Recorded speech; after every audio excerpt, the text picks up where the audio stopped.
सबसे पहले तो आपका बहुत बहुत स्वागत है। आप मेयर बने हैं, एक बार तालियां बजा दीजिए चंडीगढ़ के मेयर साहब के लिए। Thank you so much. और एक और ताली बजाइए। भाजपा में एक नई शुरुआत हो रही है। भाजपा के राष्ट्रीय अध्यक्ष भी 45 के आसपास के हैं और आपके चंडीगढ़ के जो मेयर साहब हैं वो भी 45 के आसपास हैं। तो बिल्कुल इन लोगों ने तो सोच लिया है कि युवा पीढ़ी को ही आके लेके जाना है। इसी पे आपका पहला रिएक्शन। देखिए, पहले तो मैं आपका धन्यवाद करता हूँ कि जी मीडिया ने इस प्रकार यहाँ पे कॉन्क्लेव किया है ट्राई सिटी को लेके, और मेरा आज पहला ही दिन है एज मेयर। जहाँ तक आपने शुरुआत की है कि नितिन नबीन जी जो हमारे राष्ट्रीय अध्यक्ष हैं, जो मात्र 45 वर्ष के हैं, इससे पता लगता है कि शेष नेतृत्व जो हमारा केंद्रीय नेतृत्व है वो किस प्रकार देश की चिंता करता है आने वाले समय को लेके। क्योंकि कहीं ना कहीं नयापन तब आता है जब युवाओं को मौका मिलता है। और जब राष्ट्रीय अध्यक्ष के चयन की बात चल रही थी तो कभी किसी ने नहीं सोचा था कि नितिन नबीन जी जैसे 45 वर्ष आयु का व्यक्ति नड्डा जी की जगह राष्ट्रीय अध्यक्ष बन सकता है। आप ठीक कह रहे हैं, मैंने भी नहीं सोचा था कि मैं चंडीगढ़ का महापौर 45 वर्ष में बन पाऊंगा। लेकिन इसके दूसरे मायने भी है ना, सिर्फ मीठा मीठा नहीं है, थोड़ा इसमें कड़वा भी है कि ऐसा फॉर्मूला निकाला है आपके शीर्ष नेतृत्व ने, यानी कि दो सबसे बड़े लीडर्स ने, जो सेकंड लाइन वेटिंग में थी वो डिलीट कर दी और सीधा तीसरी लाइन पे पहुंच गए। तो जो वेटिंग में है वो वेटिंग में ही रह जाएंगे। नहीं, मैं इस चीज़ को नहीं मानता हूँ। अगर आप देखेंगे नितिन नबीन जी अगर 45 वर्ष के हैं तो उनसे बड़े अनुराग ठाकुर जी होंगे 55 और 60 के बीच में, धर्मेंद्र प्रधान जी होंगे, भूपेंद्र यादव जी हैं, और उसके बाद सीनियर पोस्ट पे आप देखते हैं मोदी जी हैं, अमित शाह जी हैं, राजनाथ सिंह जी हैं। तो ये balance team Bharatiya Janata party बनाती है। लेकिन आपको तो ये कहना चाहिए था कि 45 वालों को भी मौका देना शुरू कर दिया है। नहीं, मैं कह रहा हूँ 45 वालों के पास तो बहुत समय था, थोड़ा ओल्ड स्कूल समझ लीजिए आप मुझे। लेकिन जो 55, 60, 65 के या 70 के आसपास पहुंच रहे थे उनके पास समय बहुत ज़्यादा नहीं है फिटनेस के लिहाज से। भगवान करे उनकी उम्र लंबी हो, लेकिन मौका तो थोड़ा कम रह गया उनके पास। तीसरी पीढ़ी आ गई तो बीच वाली पीढ़ी के लिए थोड़ा खतरे की घंटी है।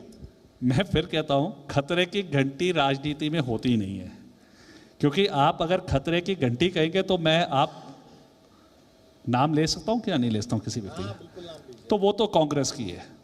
अब राहुल गांधी जी को मौका दिया था, अब राहुल गांधी जी यंगेस्ट आपके प्रधान थे, राहुल गांधी जी को एक यंगेस्ट उन्होंने प्रोजेक्ट किया, उसमें क्या बना? किसी खतरे की घंटी तो बजी नहीं, बल्कि खतरा तो पड़ गया कांग्रेस को। तो ऐसे नहीं होता है कि खतरे की घंटी आयु से होती है, परिपक्वता से होती है। और जहाँ तक आप आयु की बात कर रहे हैं तो कहीं ना कहीं भाजपा में सेकंड और थर्ड लाइन को ग्रोथ कैसे करनी है वो विषय बहुत अच्छा निकल के आया है। बल्कि मुझे सुनने में आया कि कहीं ना कहीं यूनिवर्सिटी में पब्लिक एड के स्टूडेंट्स ने मुझसे बात की है कि now we are going to do research on this the organisation setup. कौन सा ऑर्गेनाइजेशन सेटअप? बीजेपी का। कि बीजेपी ने कैटेगरी वाइज कर दिया है कि एक फर्स्ट लाइन है जिसमें सीनियर मोस्ट आ रहे हैं, फिर मिडिल एज के आ रहे हैं, फिर यंगस्टर्स आ रहे हैं। तो आप देखिए कि बीजेपी में कितने नेता निकल रहे हैं। आप देखिए यहाँ प्रोटेक्शन ऑफ फैक्ट्री है यहाँ हमारे पास लीडरशिप की। आप लीडरशिप की क्वालिटी देखें। आप देखें कि आज भारतीय जनता पार्टी को कौन सा ऐसा प्रदेश है जहां पर सरकार नहीं बन पा रही है। आप नितिन नबीन जी की बात कर रहे हैं, आप भजन शर्मा जी, आप देखिए कैसे कैसे नाम सीएमशिप के लिए आ रहे हैं।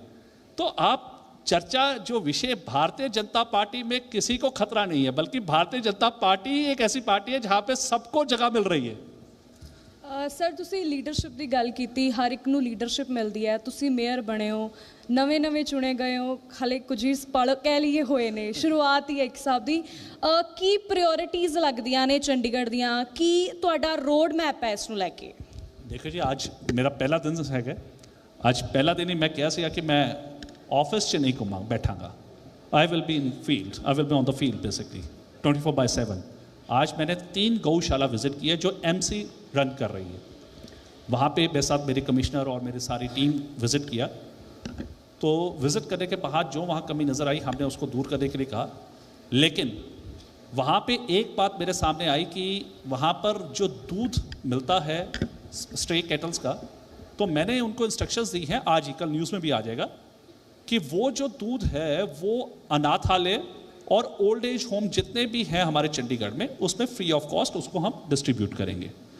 सो अभी तो शुरुआत हुई है, पर इतना पक्का है कि मेरे पास 310 दिन है, क्योंकि ये लास्ट टेन्योर है, लास्ट टर्म का लास्ट ईयर है, 5th ईयर है, और दिसंबर में हमारे due election, general elections MC के, और नवंबर में कोड ऑफ कंडक्ट लग जाएगा।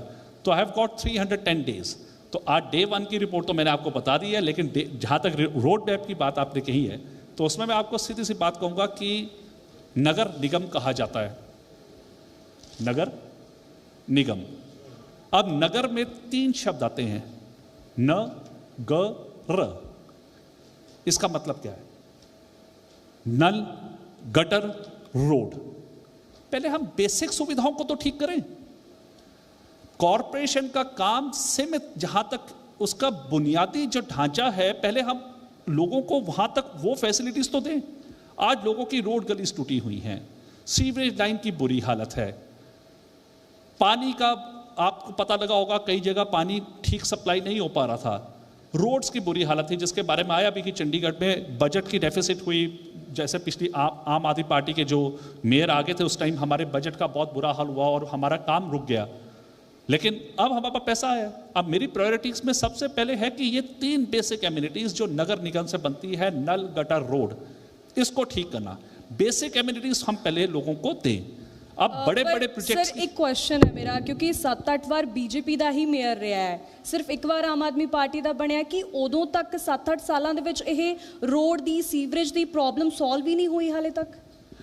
एक आपको अंडरस्टैंड करना पड़ेगा कि जब आप अपने परिवार को चलाते हैं तो आपका एक बजट होता है, और वो जो बजट होता है वो डिपेंड करता है कि परिवार का मुखिया कौन है। अब आपके परिवार में ए परिवार एक फ्लैट में रह रहा है और दूसरे परिवार में बी परिवार रह रहा है। ए परिवार का व्यक्ति जो है वो सरकारी नौकरी करता है, उसका लिमिटेड रिसोर्स है, वो अपने बच्चों को बताता है कि मैं आपको इतना पॉकेट मनी देता हूँ और इतना मेरा बजट मेरा इसमें लगेगा।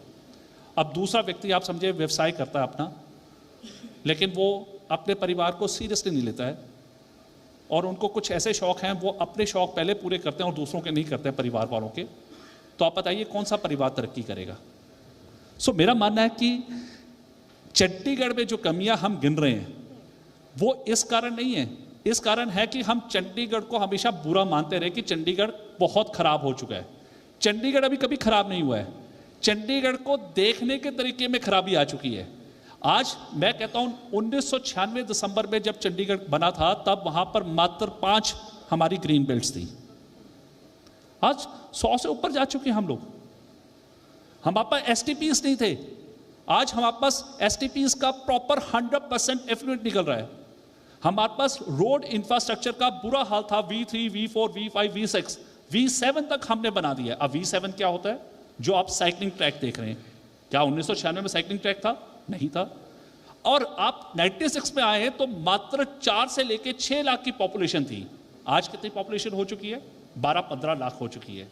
और वो 12-15 लाख में जिस प्रकार 96 में पार्किंग की समस्या नहीं होती थी, लिमिटेड गाड़ियां होती थी, आज हमारे चंडीगढ़ में 12 लाख जनता के पास 100% से ऊपर गाड़ियां हैं। आप अंडरस्टैंड करें कि चंडीगढ़ में कमी नहीं है, चंडीगढ़ को समझने में हमें कमी हो गई है। चलो, हमने आपका सवाल समझ लिया, दर्शकों को समझ में। अब एक सवाल का जवाब मेरे साहब आप भी दे दीजिए। जहाँ तक मेरी नॉलेज है, हो सकता है कि मैं बहुत फैक्चुअली करेक्ट ना हूँ। कीमत मेरी सहयोगी ने एक सवाल पूछा, आपने कहा कि भाई हेड ऑफ द फैमिली कौन होता है। अगर मेरी अंडरस्टैंडिंग ठीक है, यूटी किसके अंडर आता है? सेंट्रल गवर्नमेंट के अंडर आता है। उसके फंड्स के एलोकेशन में कहीं ना कहीं सेंटर तक फाइल जाती है। प्रशासक होता है, गवर्नर साहब होते हैं पंजाब के, जितना मुझे पता है। तो उसकी जो पूरी फंक्शनिंग होती है, और इससे पहले ऐसा भी नहीं है कि यहाँ के जो सांसद के तौर पर क्या बीजेपी को मौका नहीं मिला। 14 ऑनवर्ड्स तो बीजेपी की सरकार चली आ रही है। यूटी है, 2 स्टेट्स की राजधानी है, तो कहीं भी कोई सपोर्ट करने नहीं आता क्या चंडीगढ़ को? ऐसा कि ये आप बजट की बात जो मैं करता हूँ बीच में रह गई थी। स्टेट फाइनेंस कमीशन है, जिसको आप दिल्ली फाइनेंस कमीशन कहते हैं, वो दिल्ली फाइनेंस कमीशन सिर्फ चंडीगढ़ तक सीमित नहीं है ना। आप जानते हैं दिल्ली फाइनेंस कमीशन के रिकमेंडेशंस हैं, क्या वो देश भर में लागू हो रही हैं? चंडीगढ़ में भी नहीं हो रही है। जितनी जीएसटी कलेक्शन यहाँ से हो रही है उसका शेयर जो मिलना चाहिए, अगर वो शेयर हमें proper as per the recommendation of the commission मिले तो मुझे नहीं लगता कि हमें चंडीगढ़ में कोई बुरी हालत होगी। लेकिन नहीं, coming back to the point, लेकिन लास्ट ईयर एडमिनिस्ट्रेटर साहब ने बहुत बड़ा काम किया है। First time in the history of Chandigarh corporation bail out हमें मिला 120 करोड़ का, जो लैप्स हो गया था इलेक्ट्रिसिटी डिपार्टमेंट का, सीपीडीएल का, वो बेल आउट हमें मिला। 120 करोड़ उन्होंने हमारी किट्टी में ला के दिया। तो ऐसा नहीं है कि हमारे काम नहीं हो रहे हैं, वापस फंड आना शुरू हो गया है। मैं तो आज आपको कह रहा हूं यहां से आपके मंच से कि जून में आपको चंडीगढ़ में जो कहते हैं गढ़ बन चुका है, आपको मलाई वाली हम सड़कें कैमरे पे कह रहे हैं आप, रिकॉर्ड करके बिल्कुल, और रखेंगे। रिकॉर्ड कह रहा हूं मैं आपको ना इसकी एक छोटी सी रील बना के भेज दूंगा जो आपके मोबाइल में भी रहे और मेरे मोबाइल में रहे। एक सवाल का जवाब दीजिए और सीधा वहां फ्रंट कैमरा पे देख के, क्योंकि मैंने कहा ना कि 2 राज्यों की राजधानी यूटी एक्सपेक्टेशन है, सिटी ब्यूटीफुल के नाम से जाना जाता था। हम जब स्कूल कॉलेज में थे, जब आते थे, आपने ठीक कहा कि क्राउडेड हो गया और तमाम चीज़ें हैं। ये लोग क्या एक्सपेक्ट कर सकते हैं, मेयर साहब से क्या एक्सपेक्ट कर सकते हैं? जो सिटी ब्यूटीफुल का दर्जा है उसको कैसे मेंटेन करा जाए? और इसी में कंडीशन ये है कि इसमें पंजाब हरियाणा हाई कोर्ट भी लगता है, तो बहुत ज़्यादा यहाँ मेट्रो की, जहाँ तक मेरी जानकारी, आप दुरुस्त कर दीजिएगा, कि भाई मेट्रो के प्रोजेक्ट को लेकर भी नहीं था, पेड़ काटने को लेकर भी नहीं था, और तमाम चीज़ों को लेकर इसमें हाई कोर्ट भी इंटरवीन करता है। यूटी की वजह से और भी परेशानियाँ आती हैं। तो मेयर साहब का ये 310 दिन का जो पूरा कार्यकाल है, उनके पास विज़न कैसा है कि जो ऑब्स्टिकल्स हैं ये बीच के, इनको बचाते हुए सिटी ब्यूटीफुल को फिर से लोगों का मन आने का करे और यहाँ कुछ दिन बिताने का करे, इसको कैसे आप अचीव कर पाएंगे? सीधा फ्रंट कैमरा में चंडीगढ़ की आबादी को और इन 2 राज्यों की आबादी को भी, क्योंकि बड़ी उम्मीद लेके आते हैं इन दोनों राज्यों से लोग, पंजाब के हों या हरियाणा के, वे राजधानी जा रहे हैं तो राजधानी जैसी दिखनी चाहिए। अनफॉर्चुनेट पार्ट है, राजधानी हम जरूर है, लेकिन हरियाणा और पंजाब हमें कोई भी एक फंड नहीं देता, कोई एक पैसा नहीं देता। और यहां पर दोनों सरकारों के सेक्रेटरीट हैं, दोनों सरकारों के सीएम रेजिडेंसेस हैं, दोनों सरकारों के गवर्नमेंट एम्प्लॉयज के लिए अकोमोडेशंस हमने दे रखे हैं, और दोनों सरकारों को हम केटर करते हैं और राजधानी कहा जाता है। और हमारा स्टेटस क्या है? पंजाब और हरियाणा हमें 1 रुपया तक नहीं देता है। लेकिन क्या टेक्निकली नहीं दे सकता, या मतलब क्या कुछ है उस पे पेच है? मैं आप डिस्कशन अच्छी ले आए, मैं इसी पे तो चर्चा करना चाहता था। हम इससे बाहर नहीं आ पा रहे हैं। चंडीगढ़ की जनता पे प्रॉब्लम ये पड़ गई है कि 1996 से सिर्फ हम चंडीगढ़ के बारे में, ट्रैफिक को लेके, पहाड़ को लेके, वो कूड़े को, वहां तक सीमित हो गए हैं। स्ट्रक्चर ही गलत है हमारा। एकमात्र चंडीगढ़ ऐसा यूटी है पूरे देश भर में, मैं फिर से कह रहा हूं जी, पूरे देश भर में, जिसको यूनियन टेरिटरी आप कहते हैं, एकमात्र ऐसा शहर है जिसका यूटी का स्टेटस ही नहीं है पूरा। आप पूछिए कैसे? फुल स्टेटस नहीं है। आप पूछिए कैसे ना जी। एसएसपी कहां से आते हैं? पंजाब सरकार से। फाइनेंस सेक्रेटरी कहां से आते? सॉरी, पंजाब सरकार से आते हैं। फाइनेंस सेक्रेटरी कहां से आते हैं? पंजाब सरकार से। होम सेक्रेटरी कहां से आते हैं? हरियाणा सरकार से। एमसी के कमिश्नर कहां से आते हैं? पंजाब सरकार से। डायरेक्टर जो आप एचसीएस पीसीएस ऑफिसर कहां से आते हैं? पंजाब और हरियाणा सरकार से। सिर्फ एकमात्र चीफ सेक्रेटरी जो हैं, जो हमारे यूटी कैडर से आते हैं। डीजीपी जो हैं वो यूटी कैडर से आ रहे हैं। आईपीएस ऑफिसर यूटी कैडर से आ रहे हैं। 3 साल के लिए आते हैं। अधिकारी आते हैं लेकिन 3 साल फंड्स के नहीं लिए आते। 3 साल के लिए आते हैं। अबे सुनिए सर, चंडीगढ़ का सौरभ जन्मा हुआ व्यक्ति है, बॉर्न ब्रॉट अप चंडीगढ़ में है। आई एम 46 ईयर्स ओल्ड, मेरा बर्थ यहाँ पे हुआ है। फादर मेरे पठानकोट से थे, पंजाब से। और जब मुझको पंजाब में एडमिशन लेनी थी तो पंजाब ने मना कर दिया कि तुम पंजाब के नहीं हो, तुम चंडीगढ़ के हो। बताइए कैसी राजधानी है आपकी? हरियाणा में मुझे एडमिशन लेनी थी, नौकरी लेनी थी, एचसीएस का एग्जाम मैं दे रहा था, तो मुझे मना कर दिया तुम हरियाणा के नहीं हो, तुम चंडीगढ़ के हो। कैसी राजधानी है ये? आप समझे, चंडीगढ़ को एक फुटबॉल बना दिया है। बहुत बड़ी बात मंच से मैं कह के जा रहे हैं आज। मैं तो आज कह रहा हूं, मंच से नहीं, मैं तो ये कहता रहता हूं कि चंडीगढ़ की जनता को अब उठना पड़ेगा। 1956 में पंजाब रीऑर्गेनाइजेशन एक्ट के तहत हिमाचल प्रदेश बना, पेप्सू टूटा था, हरियाणा बना। उस टाइम 2 यूटी बने थे, आपको ये भी बता देता हूं, मेरी तो इतनी उम्र नहीं है जब ये बना था। पेप्सू का जब रीऑर्गेनाइजेशन एक्ट में जब बना, जब इसको तोड़ा गया था पूरे पंजाब को, उसमें 2 यूटी निकल के आए थे, एक हिमाचल और एक चंडीगढ़, और एक स्टेट बना दिया था हरियाणा, और बाद में उसको यूटी से स्टेट गवर्नमेंट कर दिया। लेकिन हमें 1984 में पता नहीं लोंगोवाल, राजीव लोंगोवाल पैक्ट भी हुआ था। उस समय शायद मैंने सुना है कि कुछ उसमें आई भी गया था कि ये पंजाब को जाने वाला है। हम तो लड़ाई लड़ रहे हैं भाई साहब, हमें तो पता अच्छा, ही नहीं है भला कि किसमें चंडीगढ़ होगा? है किसका। पंजाब में जाने से भला होगा या हरियाणा में जाने से भला होगा, ये भी बता जाओ आज। मैं सीधे बात कहूंगा, मैंने आपको बोला मेरे पिताजी पंजाब से थे, तो मुझे पंजाब में मना कर दिया गया एडमिशन के लिए। चंडीगढ़ आप को सुनिए, अगर नहीं, कोई अभी ले सुनिए, ले अभी सुनिए, अभी सुनिए। पूरी अब राजधानी के तौर ये पे ले ले, चंडीगढ़ के क्योंकि मान साहब ने बयान दिया था कि भाई चंडीगढ़ का जो हक है हमारा पूरा मिलना चाहिए और हमारी पूर्ण राजधानी एक तरह से बननी सर चाहिए। पंजाब तो ऑप्शन अगर ਬਣਿਆ आपके ਹੀ पास आए, ਪੰਜਾਬ ਦੇ ਪਿੰਡਾਂ ਨੂੰ ਉਜਾੜ ਕੇ ਹੈ, ਤਾਂ ਫਿਰ ਕੀ ਪੰਜਾਬ ਦਾ ਹੱਕ ਨਹੀਂ ਹੈ ਚੰਡੀਗੜ੍ਹ ਤੇ? ਇਸ ਨੂੰ ਕਿਵੇਂ ਦੇਖਦੇ ਹੋ ਫਿਰ ਤੁਸੀਂ? मैं एक बात कहूंगा कि पंजाब का हक आप सिर्फ चंडीगढ़ तक क्यों कहते हैं? हरियाणा में नहीं है क्या? हिमाचल में नहीं है क्या? पेप्सू था? ऐसे नहीं है, वो रीऑर्गेनाइजेशन हो गया है। जब रीऑर्गेनाइजेशन हो जाता है, डीलिमिटेशंस हो जाती हैं, झारखंड बन गया तो बिहार का हक वहीं खत्म हो गया, उत्तराखंड बन गया, यूपी का हक वहीं खत्म हो गया।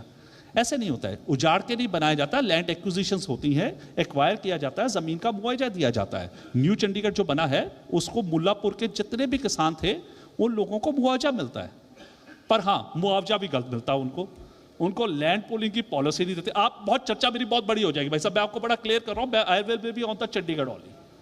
मेरी इतनी उम्र नहीं है, लेकिन आप चंडीगढ़ के विषय के बारे में और आपने दिन भी बता दिया, 310 दिन है, बहुत काम कर रहा है अभी। लेकिन चंडीगढ़ का स्टेटस के लिए मैं इतनी बात कहूंगा, जहां आपने कहा था कि केंद्र में आपकी सरकार है, तो मैंने आपको यह बोला कि मान साहब को बोलो राजधानी आपकी भी है। मान साहब को याद कराओ कि राजधानी आपकी भी है। आपने राजधानी के लिए आज तक क्या किया है? सिर्फ सवाल खड़ा करना उनका मकसद रहता है। सिर्फ आम आदमी पार्टी का एक बार मेयर बना तो कितना फंड दिया उन्होंने? मौका तो दिया नायब हमने। साहब तो आपके ही हैं, सीधी बात कर लो। मान साहब हमारे कहां से? मान साहब नहीं, नायब साहब। नायब साहब, हाँ नायब साहब से बात करूंगा, definitely I am going to speak on this issue, और मैं उनसे बात जरूर करूंगा। ये पहली बार इतिहास में होगा चंडीगढ़ अगर में आप कि कुछ ले आए तो मैं एक आधे घंटे का स्पेशल शो आपको ना 2 चैनलों पे प्रॉमिस करता हूँ, जी दिल्ली एनसीआर हरियाणा पे और जी पंजाब हरियाणा हिमाचल पे। अगर मेयर साहब ने जो कहा कि भाई राजधानी पे जो क्लेम करते हैं, अगर आप इन दोनों स्टेट्स में से कुछ लेके आए, आप मुझे कॉल कीजिएगा, एक हाफ एन आवर शो जरूर करूंगा मैं आपके साथ। देखिए, ये बड़ी अचीवमेंट होगी। आपने एक टेक्निकल बात रखी है, मैं आपको क्रिटिसाइज नहीं कर रहा I हूँ, know. मैं आपको और मोटिवेट कर रहा हूँ कि भाई आप लेके आइए, we will talk about this in a full length. Yes. मैं आज आप भी हैरान हो रहे होंगे कि सौरभ ने ये जो चर्चा की है, ये तो हमें भी पता था, लेकिन इस पर ध्यान नहीं किया ना। आज सौरभ को मौका मिला, मेयर बना, पहला दिन है मेरा आज, अब मैं ध्यान लाऊंगा सबका। तभी मैंने कहा था कि विजनरी लीडरशिप है भारतीय जनता पार्टी की, कि Bharatiya Janata party first line, second line और सौरभ जैसी थर्ड लाइन को भी खड़ा करते हैं, जहां आपको फ्रेश आइडियाज मिलते हैं। जिससे सफर किया है, मैंने सफर किया है, बीइंग चंडीगढ़ियन, सौरभ ने सफर किया है। सौरभ को एडमिशन नहीं मिली पंजाब में, हरियाणा में नौकरी नहीं मिली, हिमाचल वालों में तो चलो वहां तो उनको बेचारों को कुछ मिल जाए वही बहुत है, लेकिन चंडीगढ़ में रह के आप सुनिए बात। अब मैं यहां बात आप सुनाना चाहता था जो आपने नहीं सुनी। बताइए बताइए। चंडीगढ़ का खुद का कैडर नहीं है। चंडीगढ़ के बच्चे मैक्सिमम अब्रॉड में चले जाते हैं, आप चेक कर लीजिए। मैडम कर रहे हैं, एंडोर्स कर रहे हैं मेरी बात को। यहाँ पे जितने चंडीगढ़ के माँ बाप होंगे, बच्चे कहाँ जाते हैं उनके नौकरी के लिए, पूछ लीजिए। चंडीगढ़ में तो कहीं नहीं होंगे। देखिए, सो चंडीगढ़ की हालत को, स्टेटस को ठीक करने के लिए आज आपने मुझे मौका दिया है, तो मैं दोनों प्रदेशों की जो हमारे सीएम हैं उनसे कहूँगा अपनी जवाबदेही दीजिए। अब सौरभ आ गया है, अब सौरभ जो है आपसे जवाबदेही लेगा दोनों सरकारों से कि इस बार बजट हम सिर्फ केंद्र से नहीं मांगेंगे। ताली आपके लिए बजवाना चाहता हूं। देखो सुनो कीमत बात क्या है। देखिए जोशी साहब ना एक परिपक्व की तरह बोल रहे हैं, मेयर हैं तो अपने अधिकार चंडीगढ़ की बात कर रहे हैं, और मैं क्यों आपको अप्रिशिएट करना चाहता हूं, आप बीजेपी के हैं, लेकिन अब आप बात कर रहे हैं दोनों स्टेट्स की, ये एक गुड साइन है कि at least you want to do something for Chandigarh, इसलिए अप्रिशिएट कर रहा हूं। आपने मान साहब को ज़्यादा क्रिटिसाइज नहीं किया, नायाब साहब के बारे में कम नहीं बोला, आपने कहा कि भाई मैं बात करूंगा तो दोनों स्टेट से करूंगा। एक बार इस चीज की, इस जज्बे की जरूर तारीफ होनी चाहिए Thank you so much. कि आप पार्टी के होते हुए भी जिस पद पर आज बैठे हैं उसकी बात के लिए दोनों स्टेट्स की बात कर रहे हैं, ये मुझे थोड़ा कम नजर आता है, बैलेंस थोड़ा ना बायस हो जाता है party wise. This is something new for me as well. Being Chandigarhian, it's my responsibility. This is my responsibility and accountability कि मुझे चंडीगढ़ की आवाज बनना है। चंडीगढ़ की आवाज क्या है वो मुझको बताना है। आज मंच मिला है, अगर ये मंच मुझे नहीं मिलता तो शायद ये आवाज कहीं आती ना।